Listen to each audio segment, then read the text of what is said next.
Namo Buddhaya anak-anak, berjumpa lagi dengan guru agama Buddha. Anak-anak, masih ingatkah kalian dengan video sebelumnya tentang pelepasan agung? Bagaimana? Apakah kalian tertarik untuk menjadi pertapa atau menjadi biku? Nah, pada video ini kita akan mempelajari tentang masa bertapa Pangeran Siddhartha.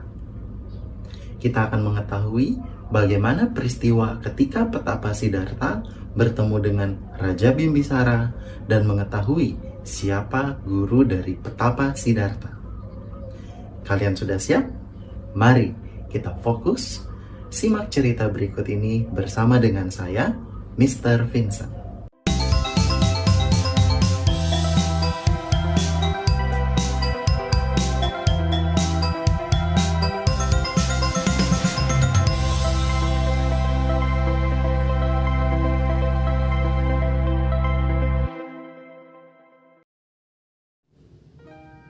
Masa bertapa Pangeran Siddhartha.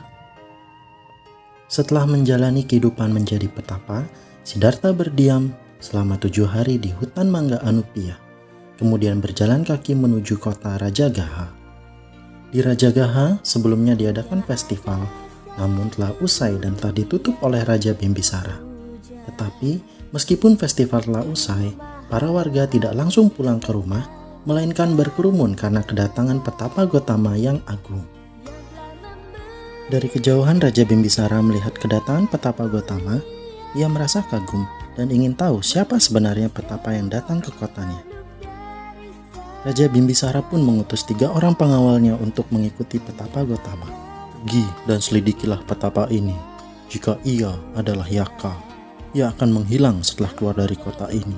Jika dia adalah dewa, ia akan berjalan di atas angkasa. Jika dia adalah naga, dia akan masuk ke dalam tanah dan menghilang. Jika dia adalah manusia, dia akan memakan makanannya di tempat tertentu. Utusan Raja Bimbisara melihat petapa Gotama memakan makanannya di sebuah tempat dengan tenang. Melihat hal ini, utusan Raja Bimbisara segera kembali ke istana dan melaporkan ke Raja Bimbisara. Raja Bimbisara pun dengan segera menuju tempat petapa Siddhartha. Raja Bimbisara menawarkan wilayah kekuasaannya dan meminta agar petapa Gotama menjadi raja. Namun petapa Gotama mengatakan bahwa ia adalah keturunan Sakya dan telah memutuskan untuk menjadi seorang petapa. Raja Bimbisara meminta agar kelak ketika petapa Gotama telah mencapai kebudayaan, bersedia untuk mengunjungi negerinya sebagai kunjungan pertama. Yang mulia, izinkan aku mengajukan permohonan. Ketika engkau telah mencapai kebudayaan, mohon agar kunjungan pertamamu adalah ke negeriku. Anak-anak, tahukah kalian, petapa Siddhartha juga memiliki guru ketika ia bertapa. Bagaimana denganmu? Masih ingatkah kamu dengan semua nama-nama gurumu? Mari kita lanjutkan kembali ceritanya. Setelah bertemu dengan Raja Bimbisara, petapa Gotama melanjutkan perjalanannya untuk mencari obat. Ketika itu ada 2 guru yang memiliki banyak pengikut, yaitu Alara Kalama dan Udaka Ramaputa. Oh sahabat, engkau berasal dari suku Kalama. Aku ingin menjalani kehidupan suci sesuai caramu. Oh sahabat mulia, mari bergabung dengan kami. Dengan cara yang kami jalani, seseorang yang tekun akan dapat mempertahankan kebahagiaan.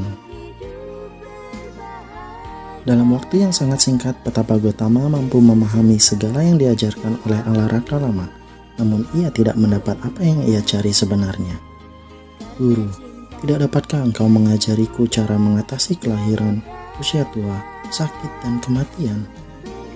Sekarang engkau telah memperoleh semua yang aku ketahui, bahkan bisa mengajar seperti halnya diriku. Bersediakah engkau menetap dan mengajar murid-muridku? Setelah beberapa saat menikmati kesenangan dalam meditasi, petapa Gotama merasakan bahwa bukan pencapaian ini yang ia cari. Kemudian ia memilih untuk pamit dari Alara Kalama. Maaf guru, aku harus pamit. bukan pencapaian ini yang aku cari. Tahukah kamu, betapa Alara Kalama mengajarkan berlatih meditasi, bertujuan menenangkan pikiran dengan menyingkirkan pikiran kemelekatan pada objek luar, disebut sebagai alam kekosongan.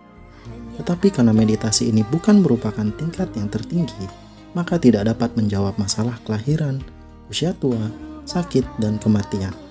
Siddhartha pun meninggalkan petapa Alara Kalama untuk mencari guru lain yang dapat membimbingnya melampaui kemampuannya saat ini. Oh sahabat, aku ingin menjalani kehidupan suci sesuai caramu. Oh sahabat mulia, mari bergabung dengan kami. Dengan cara yang kami jalani, seseorang yang tekun akan dapat mencapai abinya dan jana, kemudian mempertahankan kebahagiaan. Dalam waktu yang sangat singkat, Petapa Gotama mampu memahami segala yang diajarkan oleh Uddaka Ramaputta. Namun, ia tidak mendapatkan apa yang ia cari sebenarnya.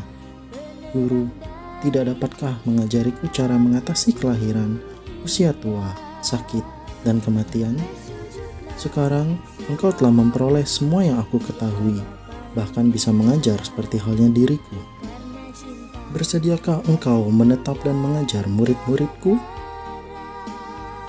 Pencapaian meditasi yang diajarkan oleh Uddaka Ramaputta dilihat dengan jelas oleh Petapa Gotama bahwa hal ini tidak bisa mengakhiri lingkaran penderitaan.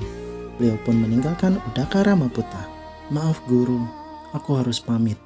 Bukan pencapaian ini yang aku cari. Tahukah kamu, Uddaka Ramaputta mengajarkan meditasi tingkat tinggi. Meditasi ini merupakan meditasi yang dapat menghasilkan jana dan abinya. Tetapi, karena meditasi ini bukan merupakan tingkat yang tertinggi, maka tidak dapat menjawab masalah kelahiran, usia tua, sakit, dan kematian. Nah, itu tadi kisah masa bertapa Pangeran Siddhartha. Menarik ya? Petapa Siddhartha itu sangat menghormati guru-gurunya. Di dalam Sigaloada Sutta, Buddha telah mengajarkan cara atau sikap yang baik kepada guru sebagai simbol menghormat ke arah selatan. Mau tahu apa saja? Yang pertama, memberi hormat kepada guru. Yang kedua, melayani guru. Yang ketiga, semangat untuk belajar. Yang keempat, memberikan jasa-jasa kebajikan. Yang kelima, memberikan perhatian sewaktu menerima pelajaran. Dan di dalam Dhammapada disebutkan pula bahwa orang yang tidak mau belajar akan menjadi tua seperti sapi. Dagingnya bertambah, tapi kebijaksanaannya tidak berkembang. Maka dari itu, kita sebagai pelajar harus rajin belajar agar kebijaksanaan kita terus berkembang. Nah, anak-anak, apakah kalian sudah memahami kisah masa bertapa Pangeran Siddhartha? Jika belum, ayo baca kembali dan tonton ulang videonya. Setelah itu, kerjakan aktivitas latihan dan penilaian. Jika kalian sudah selesai, silakan lanjutkan membaca dan menonton video berikutnya tentang masa petapa Siddhartha mencapai penerangan sempurna. Kita akhiri pembelajaran hari ini dengan mengucapkan semoga semua makhluk hidup berbahagia. Sadu, sadu, sadu.